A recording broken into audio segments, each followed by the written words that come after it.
Hi, I am Ludmila Gonzalez, and with my classmates Coligionis Camila, Garcia Camila, and Fugassa Muriel, we are going to elaborate on Jerome Bruner's theory of learning. Before we start, here is an overview of the topic we are going to be discussing today. First, I'm going to provide a brief introduction to Brunner and his cognitive growth theory. Then we will elaborate on the principles of this theory, which are knowledge representation, scaffolding, discovery learning, and spiral curriculum. And finally, we will mention some implications this theory has had for the English language classroom and its contribution to education. So, moving to the first topic.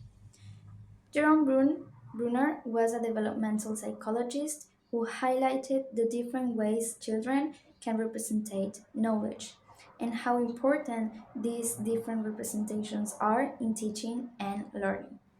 His theory of cognitive growth states that people learn better if going from concrete to abstract actions. This learning involves three different processes, which concern one of the first principles of this theory: knowledge representation. Brunner believed that we learn through three different stages. First, we learn through enactive representation, which refers to hands on experiences. For example, children can learn how to divide by cutting a cake into slices. This stage involves learning in a real world context. Then we have iconic representation, in which children can use imagination and abstract thought to recall previous experiences. For example, a children can be asked to imagine the cake being divided into slices to remember that experience and the information they have learned. And finally, the symbolic representation. In this stage, children can now express those abstract pictures with the use of language. Following the previous examples, children now can write mathematical symbols in order to express that picture of the cake being cut into slices. So now we will move on to the following principle. Another process is scaffolding. According to Brunner, scaffolding is a process through which teachers or tutors assist, help, and support their students while they learn new topics and subjects.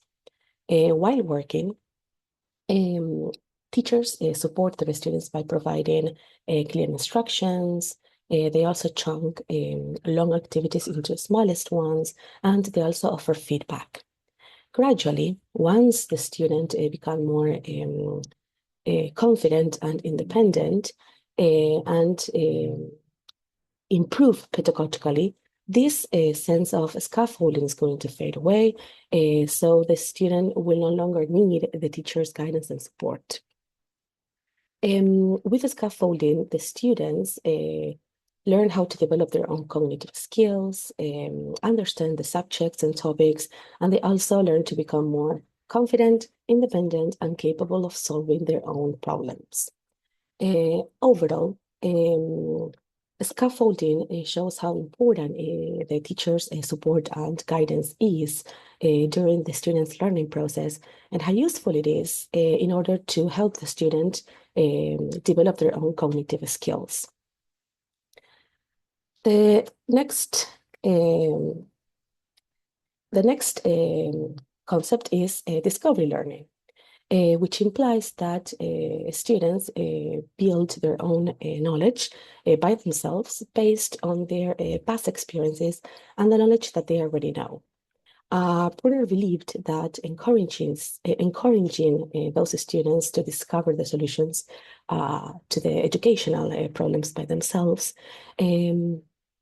they could come to understand the most complicated topics and subjects and relate those understanding in a meaningful way to a coherent knowledge of the world. Continuing with what Camila was mentioning, The role of the teacher should not be to teach information by rote learning, but instead to facilitate the learning process. This means that a good teacher will design lessons that help students discover their information between bits of information. It is believed that this theory encourages students to have an active engagement. It promotes their motivation, autonomy, responsibility, and independence. It develops creativity and problem-solving skills, and it shapes their learning experiences. Another important principle to Brunner is spiral curriculum. According to Williams and Burden, the foundations of any subject may be taught to anybody at any age in some form is one of Brunner's most famous statements, which led to the notion of spiral curriculum. This design for teaching consists of teachers first introducing the basic ideas that give life and form to any topic or subject area, and then revisiting and building upon these repeatedly. By using this notion, the student revisits a topic, theme, or subject several times. Then the complexity of the topic or theme increases with each revisit. And finally, the new learning has a relationship with old learning and is put in context with the old information. The benefits ascribed to the spiral curriculum by its advocates are: the information is reinforced and solidified each time the student revisits the subject matter. The spiral curriculum also allows a logical progression from simplistic to complicated ideas. And lastly, the students are encouraged to apply their early knowledge to later course objectives. It is evident that Brunner's theories have influenced educational practices. His ideas have led to changes in methods and curriculum design.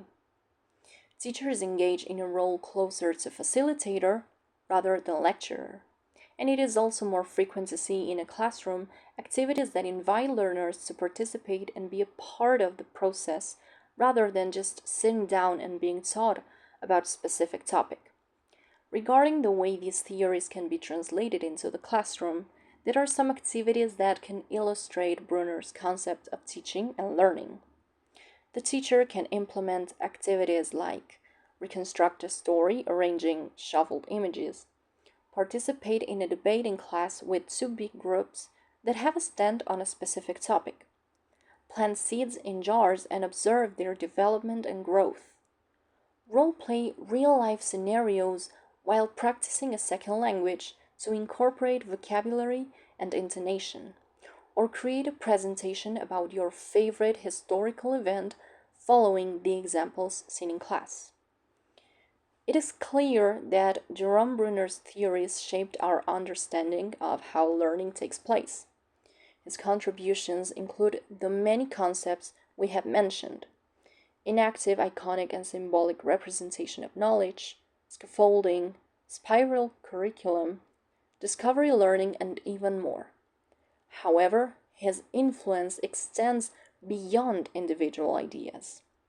Brunner's thinking helped us, both facilitators and learners, reimagine the learning process itself. He helped shed some light on the way children process and store information at different stages. That is, thanks to his work, we have been able to conceive the learner in a more thorough, multidimensional way, one that considers not only their age and cognitive abilities, but also their interests, background, and of course, their sociocultural environment. Brunner's legacy helped us shift education towards a more inclusive, empathetic, student-centered approach. His emphasis on meaning-making, cultural context, and active participation continues to influence modern pedagogies and shape curriculum design to this day. We have followed the work of Williams, Mercer, Burton, Woolfolk, Schunk, and more. We are Camila Coligionis, Ludmila Gonzalez, Camila Garcia, and Muriel Fugassa, and we thank you for your attention.